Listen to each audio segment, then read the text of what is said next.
കാറ്റത്ത് കിളിക്കൂടിൻ്റെ നാളത്തെ എപ്പിസോഡിലെ പ്രമവിശേഷങ്ങളിലേക്ക് എല്ലാവർക്കും സ്വാഗതം. വീഡിയോ ആദ്യമായി കാണുകയാണെങ്കിൽ സപ്പോർട്ട് ചെയ്ത് സബ്സ്ക്രൈബ് ചെയ്ത് ലൈക്ക് ചെയ്യാൻ മറക്കല്ലേ. നിങ്ങളുടെ കുടുംബക്ഷേത്രം എവിടെയാണ് എന്ന് നിധി ചോദിക്കുന്നവൾക്ക് നമുക്ക് ആദ്യം അമ്പലം ഏതാണെന്ന് കണ്ടുപിടിക്കണ്ടേ എന്ന് സുധീഷ് ചോദിക്കേ അതറിയില്ലേ എന്ന് നിധി ചോദിക്കേ ഇല്ലെന്ന് സുധീഷും. സുഭാഷേട്ടനും അറിയില്ലേ എന്ന് നിധി ചോദിക്കേ അങ്ങനെ ചോദിച്ചാ ഇതുവരെ പോവാത്തോണ്ട് എന്ന് പറഞ്ഞ് പരുങ്ങളോട് നിൽപ്പാ സുഭാഷും. നിങ്ങൾ ജനിച്ചു വളർന്നത് ഇവിടെയല്ലേ എന്ന് നിധി ചോദിക്കേ അതൊക്കെ അതേന്ന് സുഭാഷേട്ടനും. എന്നിട്ടും അറിയില്ലെന്ന് നിധി ചോദിക്കേ ഇല്ലെന്ന് സുഭാഷും. അപ്പോഴാണ് അച്ഛൻ അതുവഴി പോകുന്നത്. അച്ഛാ തറവാട്ടമ്പലം എവിടെയാ എന്ന് നിധി ചോദിക്കേ. എന്ത് എന്ന് അച്ഛനും. നമ്മുടെ തറവാട്ടമ്പലം എവിടെയാന്ന് എന്ന് പറഞ്ഞ് അച്ഛൻ കൈ മലർത്തുകയാ. സത്യമായിട്ടും അറിയില്ലേ എന്ന് നിധി വീണ്ടും ചോദിക്കുന്നുണ്ട്. അറിയുമെങ്കിൽ പറയില്ലേ എന്ന് അച്ഛനും. ശരിക്കും നിങ്ങളുടെ നാട് എവിടെയാ എന്ന് നിധി ചോദിക്കേ ഇവിടെ തന്നെ എന്ന് അച്ഛനും. അതല്ല ശരിക്കുള്ള ഒറിജിൻ എന്ന് നിധി ചോദിക്കേ മനസ്സിലായില്ലെന്ന് അച്ഛനും. അതായത് അപ്പൻ അപ്പൂപ്പന്മാരായിട്ട് എവിടെയാണോ ജനിച്ചത് അവിടെ ആയിരിക്കും തറവാട്ടമ്പലം എന്ന് നിധി പറയേ. ഓ യു മീൻ ആൻസിസ്റ്റേഴ്സ് എന്ന് അച്ഛനും. അതെ അതേത് നാടാ എന്ന് നിധി ചോദിക്കുന്നുണ്ട്. ശരിക്കുമുള്ള പൂർവികരെ തേടി പോവുകയാണെങ്കിൽ നമ്മുടെ എല്ലാം പൂർവികരുടെ തുടക്കം സൗത്ത് ആഫ്രിക്കയിലാണെന്നാ കേട്ടിട്ടുള്ളത്. പക്ഷെ അവിടെ അമ്പലമുണ്ടോന്നറിയില്ല. ഇഷ്ടം പോലെ കുരങ്ങന്മാരുണ്ട്. ദൈവനെ പോലെ എന്ന് ചിരി കടിച്ചമർത്തി കുരങ്ങനെ പോലെ ഇരിക്കുന്ന സുധീഷിനെ ചൂണ്ടി അച്ഛൻ പറയുകയാണ്. അച്ഛൻ നടന്നു നീങ്ങുമ്പോഴേക്കും നിങ്ങളുടെ അച്ഛൻ നിരീശ്വരവാദിയാണോന്ന് നിധി ചോദിക്കുന്നുണ്ട്. അജ്ഞാവാദി അഗ്നോസ്റ്റിക് എന്ന് വിളിച്ചു പറഞ്ഞുകൊണ്ട് അച്ഛനും നടന്നു പോവുകയാ. അങ്ങേരോട് ചോദിച്ചിട്ട് ഒരു കാര്യവും നടക്കാൻ പോകുന്നില്ല. തറവാട്ടമ്പലമല്ലേ, അത് നമുക്ക് കണ്ടുപിടിക്കാമെന്നേ, പെട്ടെന്ന് തന്നെ പോവുകയും ചെയ്യാം എന്ന് സുധീഷ് പറയുന്നത് കേൾക്കെ ശരിയടാ ഞാനിപ്പോ വരാമെന്ന് പറഞ്ഞ് സുഭാഷ് സഞ്ചി എടുക്കുമ്പോഴേക്കും സുഭാഷേട്ടൻ എങ്ങോട്ടാ പോകുന്നതെന്ന് സുധീഷ് ചോദിക്കുന്നുണ്ട്. കടയിലേക്ക് എന്ന് സുഭാഷ് പറയുന്നത് കേൾക്കെ അതെ നാട്ടുകാർക്ക് മുഴുവൻ സുഭാഷ് ഏട്ടൻ പോയതറിയാം. ഓരോന്ന് ചോദിക്കാൻ നിൽക്കും. കുറച്ച് ദിവസത്തേക്ക് പുറത്തേക്കൊന്നും ഇറങ്ങണ്ട എന്ന് സുധീഷ് പറയേ. എടാ ചോദിക്കുന്നവരെപ്പോഴായാലും ചോദിക്കും എന്ന് വെച്ച് അടച്ചുപൂട്ടി വീട്ടിലിരിക്കാൻ പറ്റുമോ?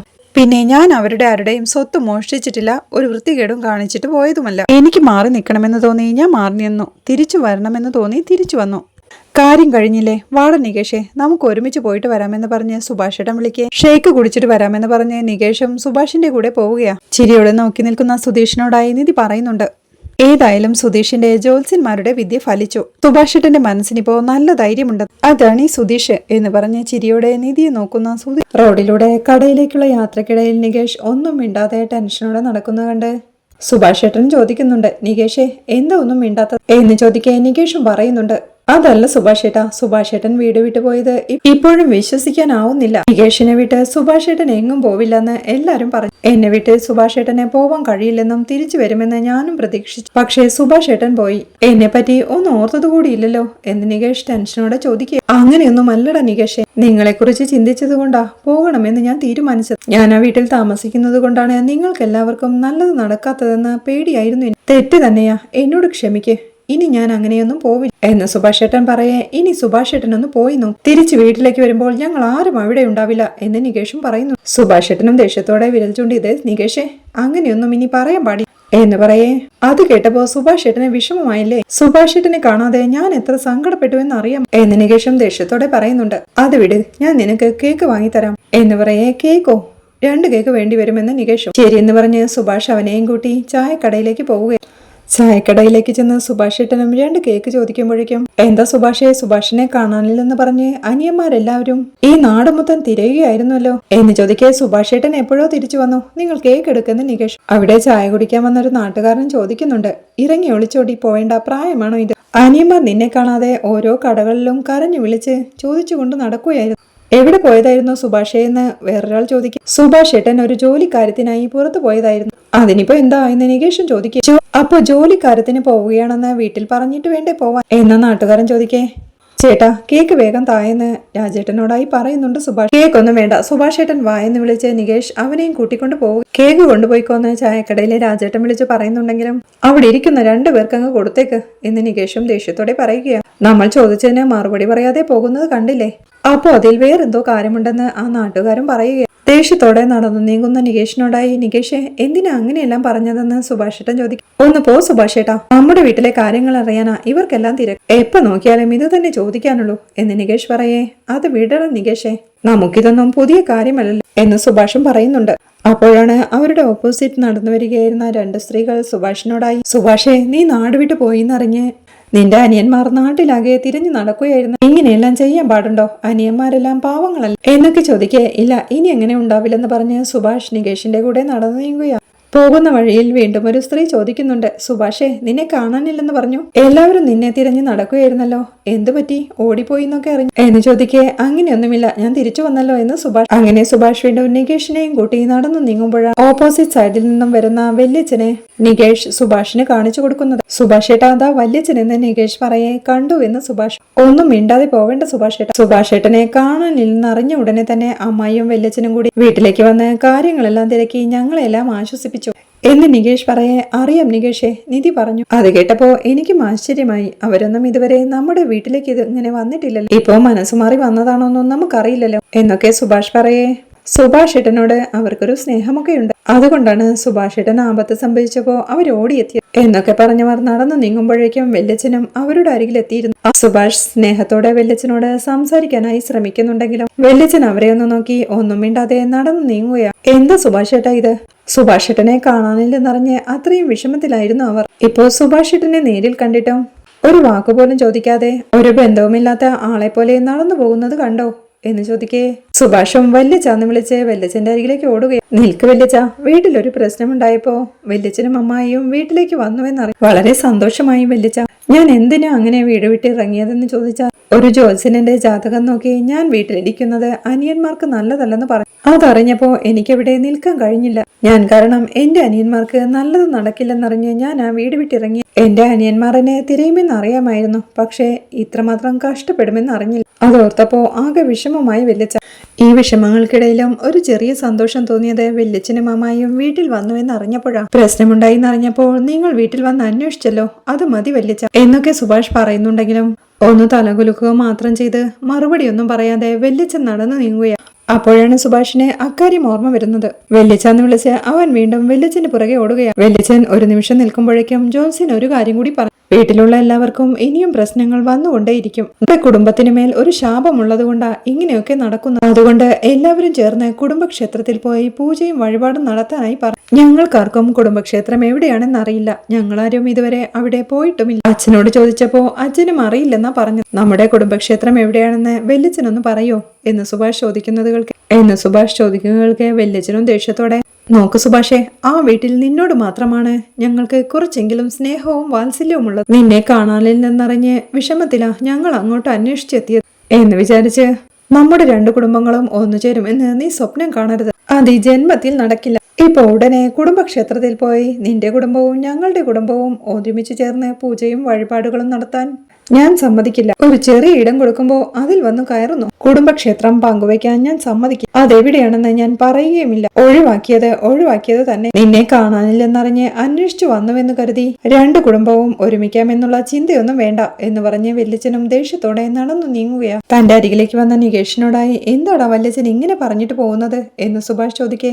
വല്യച്ഛനും അമ്മായും ഒക്കെ നന്നായെന്നാ ഞാൻ കരുതി, അതിനുള്ള ഒരു സാധ്യതയുമില്ലെന്ന് ഇപ്പൊ മനസ്സിലായി എന്ന് നികേഷ്. സുഭാഷ് ഏട്ടനെ കാണാനില്ലെന്നറിഞ്ഞ് ആ സന്തോഷത്തിലാന്ന് വീട്ടിലേക്ക് വന്നതെന്ന് തോന്നുന്നു. ഞങ്ങളുടെ മുന്നിൽ സങ്കടത്തോടെ കരഞ്ഞഭിനയിക്കുകയായിരുന്നു എന്ന് നികേഷ് സംശയത്തോടെ പറയെ. സുഭാഷ് ഏട്ടനും പറയുന്നു, അങ്ങനെയൊന്നും ആവില്ലടാ, അവരുറപ്പായും വിഷമത്തിലായിരിക്കും വന്നു. അത് വിട്ടേക്ക്. കുടുംബക്ഷേത്രത്തിൽ പോകണമെന്ന് നമ്മൾ വിചാരിച്ചിട്ടുണ്ടെങ്കിൽ നമ്മുടെ കുടുംബക്ഷേത്രത്തിലെ ദൈവവും അത് ആഗ്രഹിച്ചാൽ അതിനുള്ള വഴി താനേ തെളിയും. നമുക്ക് നോക്കാം, അത് വിട്ടേക്ക് വാ എന്ന് വിളിച്ച് സുഭാഷ് നികേഷിനെയും കൊണ്ട് നടന്നു നീങ്ങുകയാണ്. പിന്നീട് സുഭാഷിന്റെ പണി സൈറ്റിൽ ഞാൻ പോവില്ലെന്ന് അവിനാശിനോട് കരഞ്ഞു പറയുകയാണ് ചാന്ദിനി. എല്ലാവരെയും ഞാൻ പറഞ്ഞു മനസ്സിലാക്കിക്കോളാം.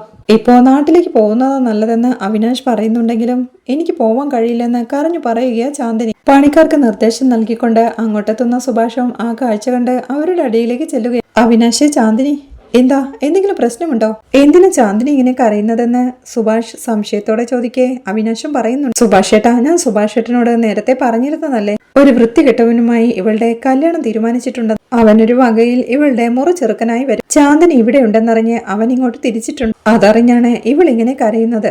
ഇവൾക്ക് അവനെ ഇഷ്ടമല്ലെന്ന കാര്യം അവൾ വീട്ടിൽ പറഞ്ഞു. പക്ഷേ വീട്ടിൽ ആരും അത് കേട്ടില്ല. ചാന്ദിനിയെ ഉടനെ അവനെ കല്യാണം കഴിച്ചു കൊടുക്കുമെന്നറിഞ്ഞപ്പോഴാ ഞാൻ അവളെ ഇങ്ങോട്ട് കൂട്ടിക്കൊണ്ടു പോകുന്നത്. ഇവളുടെ മുറച്ചെറുക്കനെ കുറെ ക്യാഷും കൂടുതൽ വൃത്തികെട്ട സ്വഭാവവുമാ. അവൻ നാട്ടിലില്ലാത്ത സമയത്താ ഇവളെയും കൂട്ടിക്കൊണ്ട് ഞാൻ ഇങ്ങോട്ട് പോന്നു. ഇപ്പൊ അവൻ നാട്ടിലെത്തിയിട്ടുണ്ട്. ചാന്ദിനി അവിടെ കാണാഞ്ഞ് അവനവിടെ പ്രശ്നമുണ്ടാക്കി. വീട്ടിൽ നിന്ന് എന്നെ വിളിച്ച് ചാന്ദിനിയെ കൂട്ടിക്കൊണ്ടു വരാനായി പറഞ്ഞു. ഞാൻ കൊണ്ടുവരില്ലെന്ന് പറഞ്ഞു എന്ന് അവിനാഷ് പറയേ, ഞാൻ ഒരിക്കലും പോവില്ല. ആ വൃത്തികെട്ടവനെ എനിക്ക് ഇഷ്ടമല്ല.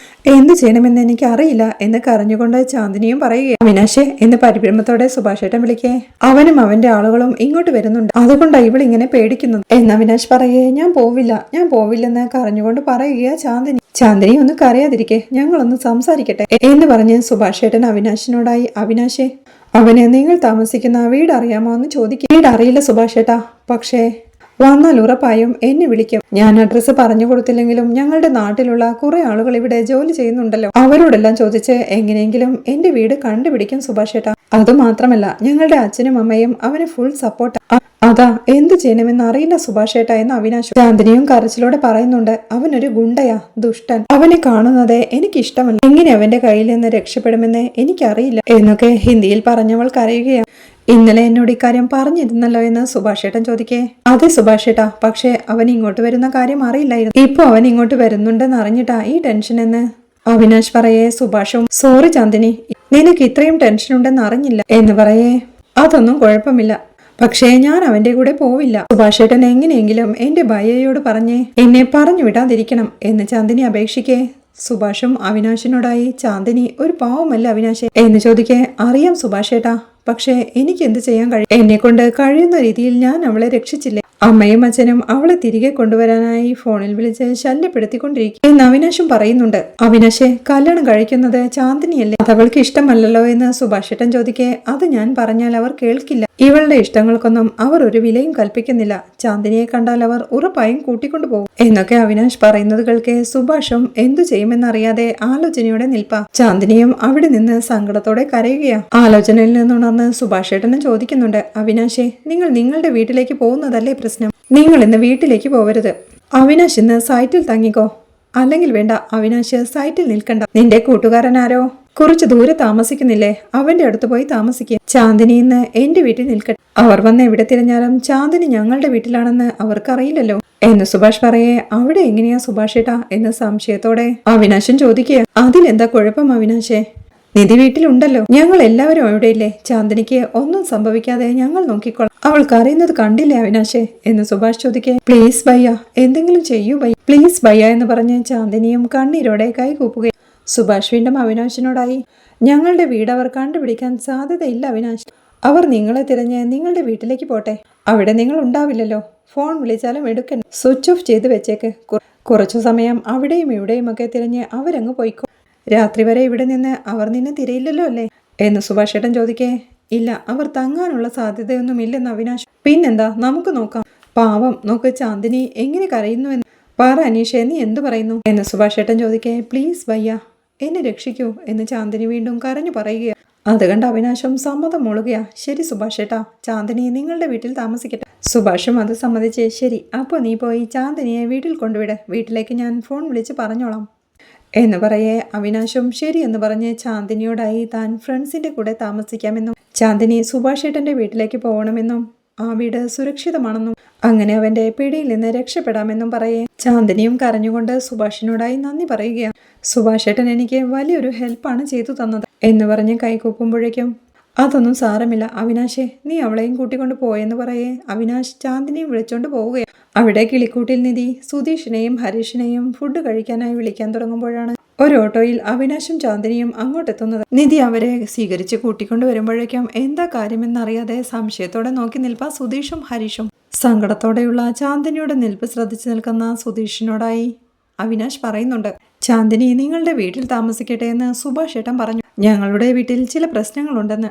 ഇപ്പോൾ നിങ്ങൾ താമസിക്കുന്ന വീട്ടിലോ എന്ന് സുധീഷൻ ചോദിക്കുക. അവിടെയല്ല എന്ന് പറഞ്ഞ് അവിനാശ് കാര്യങ്ങൾ പറയാൻ തുടങ്ങുമ്പോഴാണ് സുധീഷിന്റെ മൊബൈൽ റിങ് ചെയ്യുന്നത്. മൊബൈൽ എടുത്തു നോക്കി സുഭാഷ് ഏട്ടനാണെന്ന് കണ്ട്, ഒരു മിനിറ്റ്, സുഭാഷ് ഏട്ടനെ വിളിക്കുന്നതെന്ന് പറഞ്ഞ് അവന് കോൾ അറ്റൻഡ് ചെയ്യുക. സുധീഷ് കോൾ എടുക്കുമ്പോഴേക്കും, സുധീഷേ, അവിനാശിന്റെ വീട്ടിൽ ചില പ്രശ്നങ്ങളുണ്ട്. ചാന്ദിനി തൽക്കാലം നമ്മളുടെ വീട്ടിൽ നിൽക്കട്ടെ എന്ന് സുഭാഷ് ഏട്ടൻ പറയേ. ശരി സുഭാഷ് ഏട്ടാ, ഞങ്ങൾ നോക്കിക്കോളാം എന്ന് പറഞ്ഞ് സുധീഷും കോൾ വെക്കുകയാണ്. കോൾ വെച്ച് കഴിഞ്ഞ് സുധീഷും അവിനാശിനോടായി പറയുന്നുണ്ട്, സുഭാഷ് ഏട്ടൻ ഇപ്പോൾ വിളിച്ചു പറഞ്ഞു ചാന്ദിനി എത്ര നാൾ വേണമെങ്കിലും ഇവിടെ താമസിക്കട്ടെ, ഒരു പ്രശ്നവുമില്ലെന്ന്. വളരെ നന്ദി സുധീഷ് ഏട്ടാ. ചാന്ദിനി ആ വീട്ടിൽ താമസിച്ചാൽ ഉറപ്പായും അവളുടെ മുറച്ചെറുക്കം വന്ന് അവളെ കൂട്ടിക്കൊണ്ടുപോയി കല്യാണത്തിനുള്ള ഏർപ്പാടുകൾ ചെയ്യും. അവരിൽ നിന്ന് രക്ഷ നേടാൻ വേണ്ടിയാ ഞങ്ങൾ ഇങ്ങോട്ട് വന്നത്. എന്നൊക്കെ അവിനാഷ് പറയേ. അങ്ങനെയൊന്നും നടക്കില്ല, ഞങ്ങൾ നോക്കിക്കോളാമെന്ന് സുധീഷ്. അവൻ ചാന്ദിനിയോടായി, ചാന്ദിനി ഡോൺ വറി, മേര ടേക്ക് കെയർ എന്ന് ചിരിയോടെ പറയുന്നത് കേൾക്കേ നിധിയും അവനെ ദേഷ്യത്തോടെ നോക്കി നിൽക്കും. സുധീഷേട്ടാ, കുറച്ച് ഓവർ ആവുന്നുണ്ട് എന്ന് ഹരീഷ് ഓർമ്മിപ്പിക്കും. ചായ എടുക്കട്ടെ എന്ന് നിധി ചാന്ദിനിയോടായി ചോദിക്കുകയാണ്. ഓക്കെ എന്ന് ചാന്ദിനി സമ്മതിക്കുക. നിധി ചായ എടുക്കാനായി പോവുകയാണ്. അങ്ങനെ നിധി അടുക്കളയിലേക്ക് ചെന്ന് ചായ ഉണ്ടാക്കാനായി തുടങ്ങുമ്പോഴാണ് കുടുംബക്ഷേത്രം എവിടെയാണെന്ന് സുനന്ദയ്ക്ക് അറിയാമായിരിക്കില്ലേ.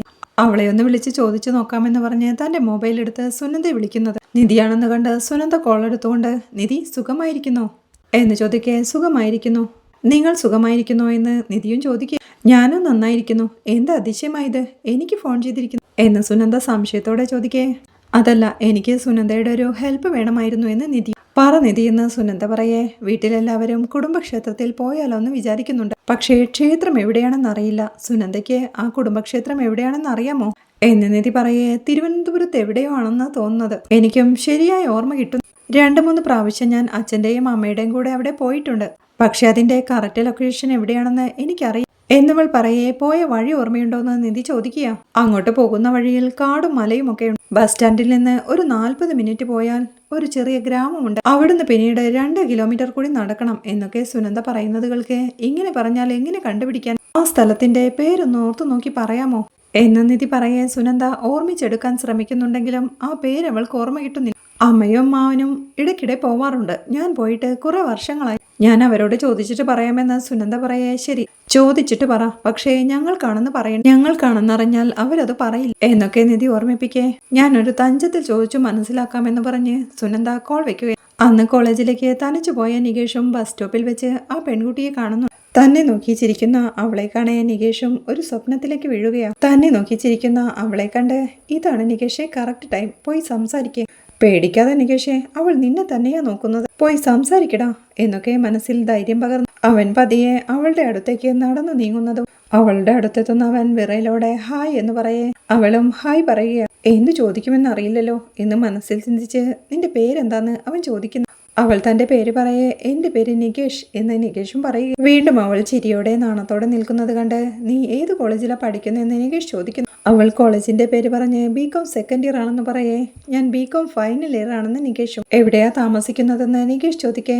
അടുത്തൊരിടത്താണെന്നും പുതിയതായി ഇങ്ങോട്ട് താമസമാക്കിയതാണ് അവൾ പറയേ. പുതിയ താമസക്കാരാണെന്ന് ഞാൻ അപ്പോഴേ ഓർത്തെന്ന് നികേഷ്. ഞാൻ ഇതുവരെ ഇയാളെ ഈ ഏരിയയിൽ കണ്ടിട്ടില്ലെന്ന് നികേഷ് പറയേ. ഞങ്ങൾ വന്നിട്ട് 1 മാസം ആവുന്നതേ ഉള്ളൂ എന്നവളും നാണത്തോടെ പറയുകയാണ്. നികേഷ് വീണ്ടും അവളോടായി, തെറ്റിദ്ധരിക്കരുത്, ഞാനൊരു 2-3 ദിവസമായി ഇയാളെ നോട്ട് ചെയ്യുന്നു. ഇയാൾ എന്നെ തന്നെ നോക്കുന്നതും ചിരിക്കുന്നതും ഞാൻ ശ്രദ്ധിക്കുന്നുണ്ട്. സത്യമായും ഇയാൾ എന്നെ തന്നെ നോക്കുകയാണോ അതോ ഞാൻ തെറ്റിദ്ധരിച്ചതാണോ എന്ന് നികേഷ് ചോദിക്കേ. അല്ല, ഞാൻ നിങ്ങളെ തന്നെയാ നോക്കി, നിങ്ങൾ വളരെ സ്മാർട്ടാണ് എന്നൊക്കെ അവൾ നാണത്തോടെ ചിരിയോടെ പറയുന്നത് കേൾക്കെ.